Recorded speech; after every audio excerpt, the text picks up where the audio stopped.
राष्ट्रीय एकता दिवस मनाया जा रहा है, कितना महत्वपूर्ण है 146 बर्थ एनिवर्सरी है। सरदार वल्लभ भाई पटेल जी, ठीक है। जिनको लौह पुरुष के रूप में भी हमारा देश जानता है, देश की एकता और अखंडता के लिए एक बहुत बड़ा योगदान उनका रहा है। और मैं ये कहूँगा कि देश की आज़ादी के लिए भी उनका एक बहुत बड़ा कंट्रीब्यूशन रहा है।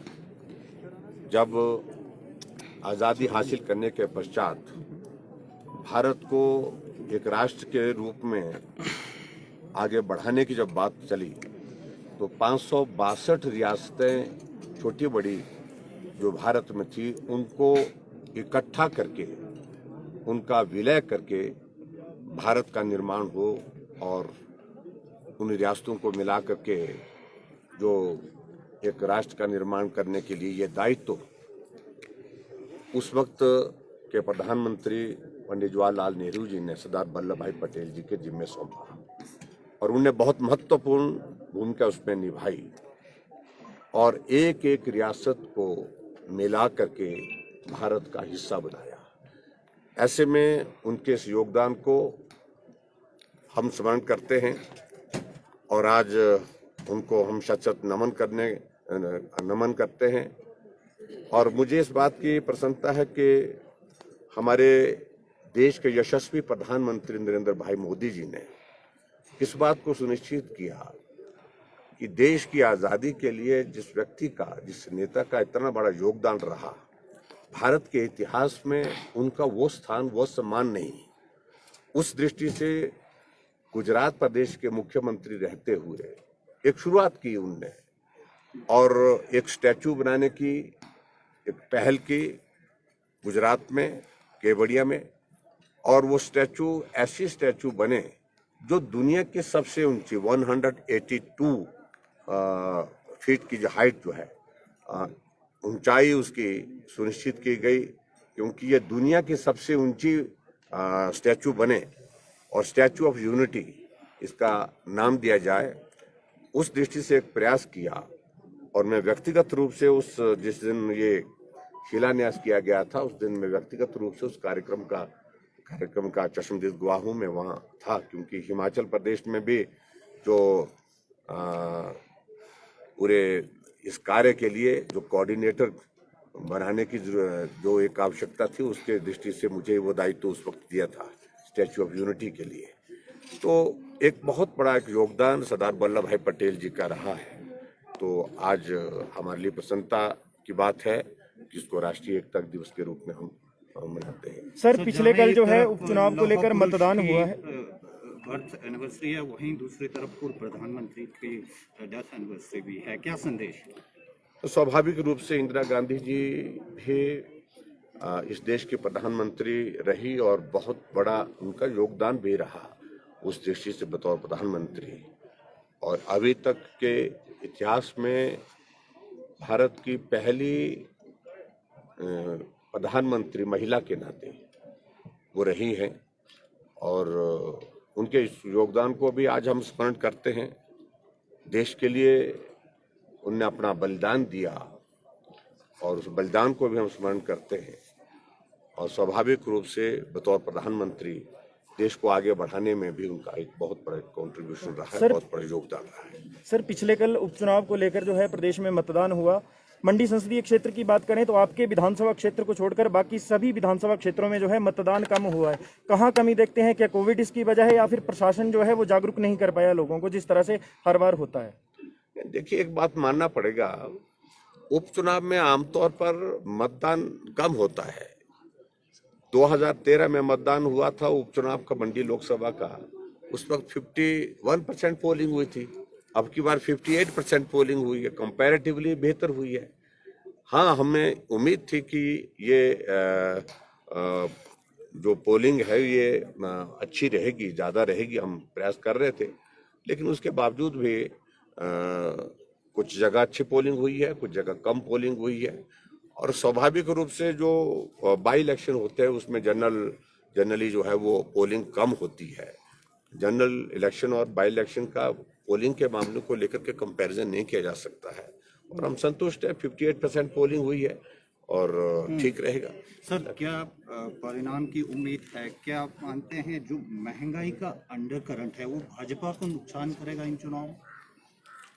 देखिए, मैं इस बात को लेकर के बहुत ज्यादा अभी कुछ कहना नहीं चाह रहा हूँ, लेकिन महंगाई एक बड़ा मुद्दा कांग्रेस वालों के हाथ में था, जिसका उनने भरपूर इस्तेमाल किया इस चुनाव में। और महंगाई के बारे में मुझे सिर्फ इतना ही कहना है कि सिर्फ भाजपा की ही सरकार में महंगाई हुई ऐसा नहीं है। कांग्रेस की सरकार में भी 1360 रुपए का सिलेंडर बिका है, 120 रुपए में प्याज बिका है, और चीनी मार्केट से गायब हुई, मिल नहीं रही थी। ऐसी स्थिति एक बार नहीं अनेक बार है। और इसलिए मैं मानता हूं कि ये बहुत ऐसा नहीं है कि ये स्थायी एक ये है, एक दौर आया है। और आदरणीय प्रधानमंत्री नरेंद्र मोदी जी जिस प्रकार से महंगाई पर लगाम लगाने के लिए, महंगाई को रोकने के लिए प्रयत्न कर रहे हैं, तो उस प्रयत्न में वो सफल होंगे। दूसरी बात, मुझे इस बात को लेकर के जरूर ये कहना है कि कोविड की सिचुएशन के कारण पूरे वर्ल्ड की इकोनॉमी जो है तबाह हुई है।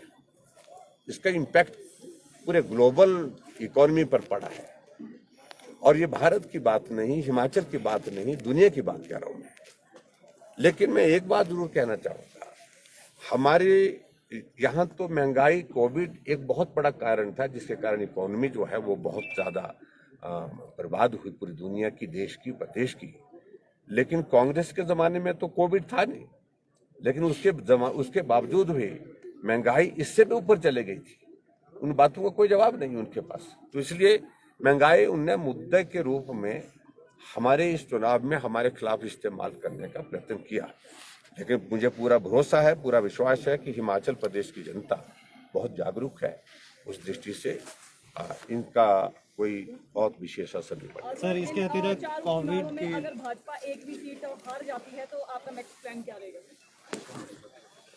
देखिए, चुनाव हार जीत में प्लान करने के बाद आज हमको उसके बारे में कहना है उचित वो नहीं है। हम परिणाम का इंतजार करेंगे, उसके बाद अगली योजना बनाएंगे। सर, कोविड की जो स्थिति है प्रदेश में, पिछले कुछ दिनों से मामले ज़्यादा बढ़ रहे हैं। अगर हम पड़ोसी राज्यों से भी कंपैरिजन करें तो बहुत ज़्यादा बढ़ रहे हैं मामले। क्या प्लानिंग है गवर्नमेंट की डेज टू कम, जो आपका सेकंड डोज कंप्लीट करने का टारगेट है, उसको कब तक अचीव करेंगे? और कोविड को लेकर क्या कोई नए दिशा निर्देश अपेक्षित हैं?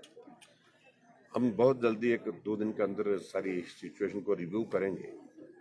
और खास तौर से कोविड के मामले में थोड़ा इंक्रीज हुआ है पिछले दिनों में, वो चिंता का विषय है, स्वाभाविक रूप से चिंता का विषय है। स्कूल में बच्चे भी संक्रमित हुए हैं, वो और ज़्यादा चिंता का विषय है।